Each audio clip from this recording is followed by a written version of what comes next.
You are listening to SPN, the Sports Podcasting Network. Formula E on Scuderia F1. And good day, good night, and welcome to Scuderia F1, Scuderia FE for today. The Montreal ePrix coverage here on the Sports Podcasting Network. Yes, you're hearing audio of the cars flying by me earlier today at the Montreal ePrix. It was quite an eventful day filled with drama and craziness and excitement, overtakings galore, crashes, incidents, drivers yelling at each other. A contender literally having arguments with drivers after the race live on TV. Oh, it was amazing. It was quite a drama-filled day. Let's start at the beginning. FP1, it was all right. Free practice 1 early this morning at 8 a.m. Everything went smoothly, and it was pretty good. No accidents, nothing big. Like, you had some donuts here and there, people grazing walls, but nothing to cause big damages. But then, I think there was one red flag early in the FP1, but nothing like it didn't delay the event pretty much. But FP2 though, Sebastian Buemi comes in third 13. Then that's the bus chicane just at the end before the straightaway, before the start and finish line. Clips the wall at 14th, heading into 13, heading into 14, and hits it really, really hard. Destroys his cars. That's 5 hours before the race, people. Session is stopped. 8 minutes left. No time to clean up and restart the session. So session is stopped. And you have Sebastian Buemi destroying his car and his battery. So he's going to have to use a new battery, which counts as a battery change, which gives you the infamous 10-place grid penalty. So whatever Buemi was doing in qualifying, even if he would have gotten the Super Bowl, he would have started 11th. And he started the day 10 points up on Lucas Di Grassi, heading into the qualifying. 157 for Sebastian Buemi of Renault Idams and Lucas Di Grassi of ABT Schaeffler Audi Sport.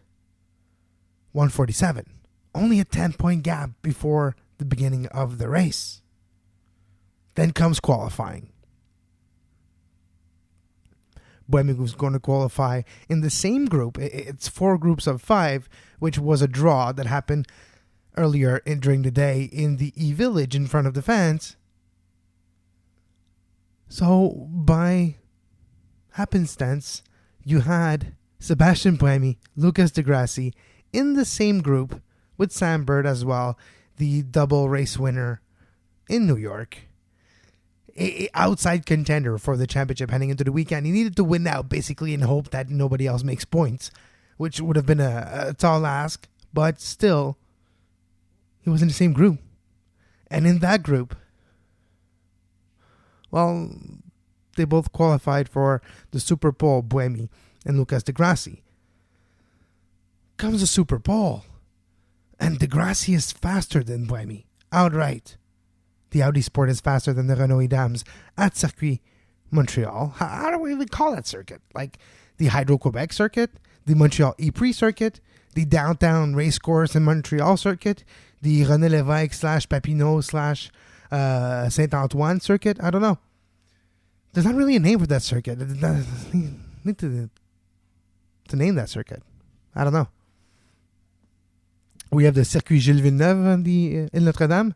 How about the Circuit Jacques Villeneuve downtown? I'm just pushing my luck. Maybe one day it'll be called the Circuit Lance Stroll. Who knows? Yeah, probably not. But to go back to the Super Bowl, Lucas Di Grassi wins the Super Bowl, which means he's going to start first. A reminder, Di Grassi is chasing Buemi for the championship, 10 points behind. But in Formula E, you get 3 points for the pole. So the gap is already narrowed to 7 heading into the race. Beat the clock by a few minutes only.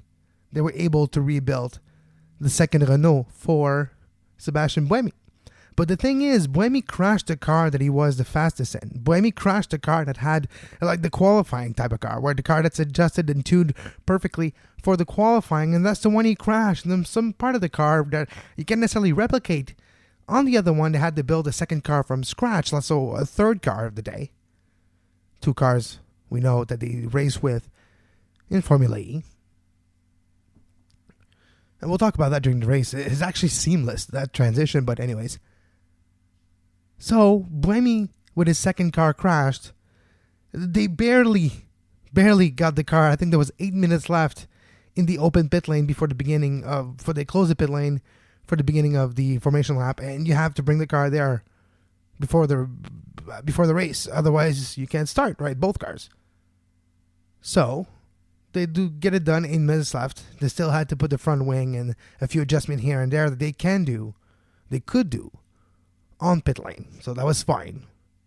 But still, it was close. It was a close task by Renault Dams to rebuild an entire car in under 5 hours. So that was a tough break for Renault Dams. And they had to pull all resources and they had to work extra hard and timely. And that doesn't leave any space for adjustments, tune-up. So the car wasn't necessarily adjusted the way Buemi would have loved and the way that he would have had if he hadn't crashed earlier in FP2.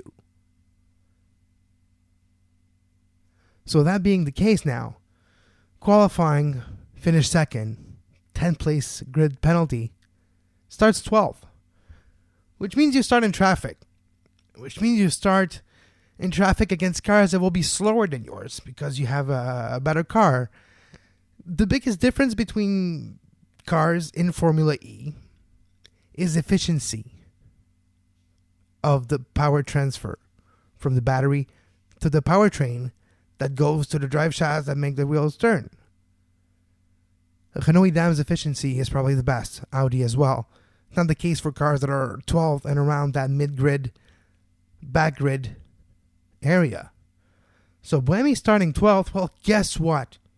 He got caught. Caught. Not that he get really hit, but there were cars that dove in. We'll hear Buemi later. And by the way, this is the juiciest audio quotes that I've ever had in my entire career. So the last 5 years. Buemi's presser, scrum, call it whatever you like. It's piece of gold, it's piece of anthology, and you will be able to hear it in its entirety later on the show. But to continue, first lap, Buemi gets overtaken, gets caught, and he gets clipped here and there, especially the front right wheel, and direction is kind of broke, so he has to drive almost half the race with a crooked, quote-unquote, steering, where to drive straight, he needs to drive the steering crooked, and that's pretty tough when you're trying to save power and adjust everything on your car with your steering wheel, and it's crooked and you're not used to it, and so you had to deal with that. And he was like 16th at one point. Slowly but surely, the Montreal ePrix circuit does allow for overtaking, and we've seen a lot of it. And the way these chassis are built by Dallara, they're quite resistant, they're quite solid, so it does give the drivers a certain confidence to actually overtake, rub wheel a bit, and not necessarily be too scared that the car will be broken so they can't continue. And the fact that they do change cars mid-race, which that will end. Tomorrow is the last race in Formula E history where they change cars at midpoint during the race. Starting next year's and the years forward, batteries will be powerful enough to power one car for the majority of the race. So they do feel more confident, even if they break a little something in the beginning of the race. If it's not too bad, they can continue and make it to the midpoint where they switch cars, and then they retain the advantage they had. So that's one thing that does allow for a more spectacular type of racing, a more wheel-to-wheel racing, a more, well, almost not necessarily bumper cars, not necessarily NASCAR either, but there was some rubbing of wheels in turn 1, 2, 3, wide, trying to squeeze into chicane and turns, and it was an exciting race. But Buemi got caught at one point, he's 16th, and trying to comes back, and it's quite interesting. And there's the safety car eventually, And at that point, everybody pitted, and in the exit of the pit, there was an incident, another one, with Audi and Buemi once again. Buemi got hit back. Well, Daniel Abt of Audi was coming off the pit, and being the leader of the championship at this point, Buemi's stall is the last one in pit lane. So he comes out, but really close, like he pretty much cut Daniel Abt in pit lane. But then Daniel Abt kind of runs into him after. And they're both really angry, and it continues. And Buemi in the race radio, team radio, he's pretty agitated at this point, was throughout the entire race. You could say he drove the entire Montreal ePrix aggravated. And it did make for great driving. It did make for great overtaking by Sebastian Buemi. And he did come back up to 6th, and at a certain point, was it Heidfeld? No, it was another car. Anyways, a car in front of him goes a little wide, hits the wall a little bit, and slows down. He overtakes it. At one point, he's 4th, and brings us to the last lap. He's 4th, battling with Stéphane Sarrazin of Techeetah, and both Techeetah cars were very fast all day. Jean-Éric Verne, which was one of the 3 drivers with fan boost. Jean-Éric Verne, Sebastian Buemi, and Lucas de Grassi were the 3 drivers with fan boost today. Quite expected, the Frenchman in Montreal and the 2 drivers going for the championship this weekend. We'll see who has the fan boost tomorrow. But today, that was the 3 drivers. A fan boost, by the way, it's a boost of power that you can use for a certain amount of time during the race. That's actually really effective when you have a fresh battery because it gives you more time advantage. So we saw drivers use it wisely after the restart with the safety car when they both had fresh new cars. Well, all 3 of them had fresh cars, fresh batteries, and they use the fan boost at this point. It gives you a better kick and jolt of energy that if you would use it when you almost have no powers left, because it gives you a boost of the power you have, basically the way it's built into the cars. It's like augments what you have for a certain amount of time. So if you have nothing left, it's kind of hard to augment it. So that's how I was explained today, how the fan boost actually technically works. So that's what it is. So it was an interesting race overtaking, but the last lap was a lap of anthology. I don't know others Formula it's been quite crazy actually, the Formula E races, especially the last ones of the last few seasons. But today, that last lap with Stéphane Sarrazin and Sebastian Buemi battling for third spot. Buemi was 4th, trying to get points, trying to limit his losses, basically, to not be. Well, first of all, he didn't want to lose the championship lead, but Lucas de Grassi was not going to be touched. Imagine I didn't really talk about him all race because, well, he started first and he just rolled on and was first. Then the safety car, his lead was cut short, but then with the restart, used his fan boost, got his lead back, and away he went up until the start and finish line after 35's lap to win the Montreal ePrix. Sebastian Buemi trying everything to overtake Sarrazin, in and out, swerving left, right, Sarrazin battling, Buemi goes a little further, Sarrazin coming back, cutting in, getting his lead, and almost running to the line, Buemi swerves right, trying to, but no, Sarrazin keeps 3rd, Buemi 4th, and we have a new championship leader heading into the last race of the season tomorrow, the 2nd round in Montreal. 6 points behind is Sebastian Buemi in 2nd place. Lucas de Grassi 1st. You can probably bet a little $2 that tomorrow in qualifying, Sebastian Buemi will have a knife between his teeth and he will try everything he can to get 3 points, to get the pole, which would cut down the lead to 3 heading into the final race of the season, which would be a crazy, intense, pressure-filled race with drivers already eliminated from winning the championship just wanting to win a race, willing to take maybe a little bit too many risks, a little too higher risk than you would usually, because, well, if you don't finish, you just don't finish. What's the matter? But if you win, you can win a race. And you will have Lucas de Grassi and Sebastian Buemi fighting, duking it out, hopefully for the win and for the championship. Tomorrow, it's going to be quite a race. All right, let's listen to the famous now, or maybe going to be infamous in a few minutes, post-race comments. We'll start with Nick Heidfeld, who had a tough day. Didn't finish the race even before the safety car. He created that safety car, to be quite honest. He was in a race, I think, with an Andretti. He was trying to get position. He was quite far back. Didn't have necessarily the performance out of his car that he would have loved today. And I talked to him for a second. I talked to Jean-Éric Vergne of the Cheetah, who finished second. Then we will go to Sébastien Buemi, number 1. Sébastien Buemi, number 2. A lot of Sébastien Buemi. He had a lot to say, and his comments are quite juicy. I urge you to give it a listen. Daniel Happ, basically the retort of Buemi's comments. Lucas Di Grassi, the winner of the Montreal ePrix, to finish the show. Without further ado, here is Nick Heidfeld of Mahindra, first talking about if he would like to return to Formula One. Again, just to enjoy it, but I would not say I miss it, but it would be fun to drive a Formula One car anytime. Right. Yeah. Thank you very much, Nick. Welcome. Nick, if you had to describe your day today, how would you describe your day? In how many words? How many you would like? Okay, in one word it would have been easy. So it was not a good day, obviously, for the whole team just to score 1 point. Me not finishing the race with Loic Duval putting me into the wall. Biggest problem in my eyes is that we are not fully sure why the car works at some stages and not at others. Like in free practice too, I had a good car, and in quali I struggled massively.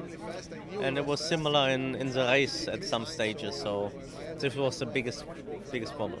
You mentioned the incident with Duval.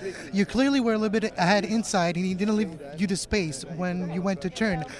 Do you think tomorrow you have a little bit, knowing the track, knowing the ins and outs of this track, is tomorrow looking better for you? The main thing will be not this one occasion which stopped my race. The main thing will be to get the car working and then not having to start as far back as P14 or whatever it was. Thank you, Nick. Welcome. Well, obviously, it was quite good. I think the full course yellow stopped us a little bit because I was going to have a lot more energy than them at the end of the first stint. But anyway, I was able to move up to second place and get very close to Lucas. But then since I was trying to fight really hard to come back behind him, I guess I used a bit too much energy, and then I didn't have enough to make an attack on him. But he's done a good race. I started quite far behind, so I'm really happy with the second place. Really happy for the team. Really happy with Stefan finishing third also, and everything is great. It was a great last lap. Tell us a bit more about the restart. Did you think you have a chance to get him? Absolutely no chance. He had a fan boost. He used it, and it was flying. And in the last lap, would you say if 2 more laps or 3 more laps you would have catched him? I think I would have catched him if there was no safety car. Okay, I was quite a little bit further back, but I was catching him, saving more energy than him. So I guess if I would have kept going like that, it was calculated by the engineers that I would have catched him 4 laps to the end, and at this point I would have had more energy than him. So it would have been an opportunity to overtake him. But the good thing is there is another race tomorrow, so hopefully I can go and grab that win. Good luck for that. Thank you. To take risks like that, at some point we need to finish the race, and when you dive like some people did today and create an accident, for what? You want to finish the race in turn 2? I mean, try to be hard, but still within the limits. Do you think that there will be any carryover tomorrow from this? Hopefully I will not start with those guys around, hopefully I will start further up, and then shouldn't be a problem. Can you just take us through that turn 2 collision with French, because you did seem to be having quite stern words afterwards. I mean, I just told him, why do you do that? I mean, I was on inside, and he just dived into my inside. I mean, if I'm not opening the corner, if I'm not avoiding the accident, it's a big crash, and I didn't see the point of doing that. So bearing things in mind, so you did the entire first stint with bent steering. You do the second stint with a car that is obviously not fully optimized at all, and you still come away with a P4. Yeah. Can you take a positive away from that? Yeah, I mean, it could have been worse. That's maybe the thing you can think of. But I was expecting for more, of course. So what are you going to do tomorrow? Maximum attack. What happened when you came into the pit lane? You had been quite unhappy being behind Daniel? Yeah, because they are dirty. They are a dirty team. What did they do exactly? They've been dirty everywhere they raced, and they are just dirty the way they do things. You know, they just go beyond the limit. Did it go slower than... Yeah, he's slowing, he's braking in the pit lane. He hit me exit of the pit lane very bad. I mean, everyone, I've seen it. And then he's done some other things like, when you have the full course yellow, you have 5 seconds to be at the 50 kph. And of course, he went to 50 kph only after 1 second. So just to make us lose more time. I mean, it's part of the game. So good job to them. And then we see tomorrow. What happened when you at the pit exit? You've been in front and hit the brakes and been too fast? I'm not hitting the brakes. We are under full course yellow, man. The regulation says 50 kph. He doesn't respect it. He goes to 90 kph. From the bird's view, it looked that you slowed and Daniel was surprised a little bit. And but Daniel doesn't know the rules then. The rules is 50 kph. You exit the pit lane, you stay 50 kph. Okay. He goes to 90 kph and hit me from the back. What should I do? It seemed like there was an investigation for an unsafe release. How did you see it in your eyes? Yeah, first of all, maybe get me a little bit further up and not in the corner, and then we can judge a proper unsafe release, I think it's a bit difficult to judge. Okay. Thanks, Seb. Thanks, Seb. Today for you. How do you feel after that race? At least the 4th place. Yeah, it could have been worse, could have been better, so now it's behind and I'm going to focus on tomorrow. We have a lot of work to make sure our car is competitive tomorrow, and then we see. But I'm basically a bit disappointed with today's result because it could have been better. What about after the start? What happened? You were in the middle and 2 cars right and left. Yeah, I mean, I've been hit. I was just trying to avoid any accident, and obviously people were taking too much risk and hit me, so it bent the front of the car, and I had to drive with the steering wheel not straight, which is very difficult. And then with the second car, of course, it wasn't set it up in an amazing way because we had to repair it. We were just on time, so I'm quite happy we made it, and really thankful to the team. They've done an amazing job. And what was that situation with Daniel in the pit stop? Forgot that we were under full course yellow, so when you're under full course yellow, you need to drive at 50 kph, and he released the pit limiter, went to I don't know how many kph, but something like 80 or 90, and hit me in the back. So in the end, thankfully, nothing happened, but it could have damaged the rear wing, and I could have ended my race. So just shows once again that they are a dirty team. And what do you think for tomorrow? Before the pit stop, thought that I slow him down or whatever, which I did not do. That's not the way I play it, and if he wants to see my data, I'm happy to invite him. Then there was a pit stop. He came out in front of me. I had to lift, so it's normally an unsafe release, but whatever. Then we exited the pits, and actually we touched because I released the pit speed and thought the full course yellow was on, but it wasn't, and it was a bit of a mess, but in the end, I think nothing happened. If anything, he gained a position, so he shouldn't complain too much and not be so mad at me because I just wanted to do a good race, and that's it. Daniel, how would you describe this circuit in Montreal? Definitely one of the best in the calendar. I think that's the type of circuit that we need more often because it has a lot of technical parts, different corners, and especially good long straights, which are just good for overtaking. And I think we've seen a lot happen today, and it was a lot of fun to drive this track. It's long days with practice, qualifying, and the race in the same day. Take us through the mentality throughout the day. How does it change? How does it evolve? In what term? What do you mean? After this confidence build throughout the day, if you have a good result, or if you don't, how do you reset to make sure you have a good qualifying? Actually, there's not so much time to think about that stuff. It's everything happens super fast, so you could get up early, free practice, not much time to think about stuff. Another practice, qualifying, in between the race you gotta eat, you gotta do the e-race, autograph session. There's so much going on. It changes from session to session. Of course, you want to have everything working, but sometimes something happens and then the day gets a bit crazy, but same for everyone, and it's actually a part what makes this so tough. After 35 laps of racing here in Montreal, what's the secret of this track? Where's the trap? Where's the actual place where you can think you can overtake the most? Pretty much everywhere if you do it right. I mean, I think we've seen it that the two long straights that you have here, especially Main Straight, is the place to overtake. But yeah, I mean, it really depends. There was a lot of action. I think we've seen overtakes almost everywhere, and it was good fun. Thank you, Daniel. Thanks. But nevertheless, we're going to try and we're going to fight into the very last lap. Thank you. Lucas, congratulations on your victory today. How did it feel to win the first ever Montreal ePrix in a beautiful day, hot track, fast car? Yeah, it's great. It's one of it is probably my favorite track of the season. Montreal, they've done an amazing track, long, technically challenged, and to be able to win here for the first time is just absolutely amazing. How important was qualifying today? You were able to keep your lead and use the fan boost when the restart after the safety car, but how important was qualifying to start up front? Qualifying was, of course, very important. It is very important in Formula E, and it's very difficult because it's a single lap, so you cannot do mistakes. And we managed to do it in a good fashion, and we hope we can repeat it tomorrow. Thank you, Daniel. Thank you, Lucas, and congratulations once again. Thank you very much. Thanks to the drivers for their post-game comments after the Montreal ePrix today, which sets up tomorrow, round 12 of Formula E 2016-17 season. It ends tomorrow in Montreal on René Lévesque at around 5 p.m. tomorrow. We will know who of Lucas Di Grassi or Sebastian Buemi will be the season's champion. 6 points ahead for Lucas Di Grassi. The gap is 6 for Buemi. Can he bridge that gap tomorrow?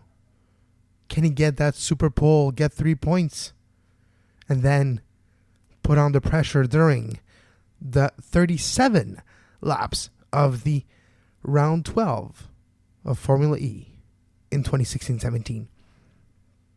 We will know the answers to those questions tomorrow. Follow me on Twitter at Kev Laramée. Follow me on Facebook, Sports Podcasting Network, and Kevin Laramée for live coverage, videos from the media center, and much more tomorrow. Until then, I'm Kevin Laramée, and have a great race. You were listening to SPN, the Sports Podcasting Network. Visit us, sportspodcastingnetwork.com.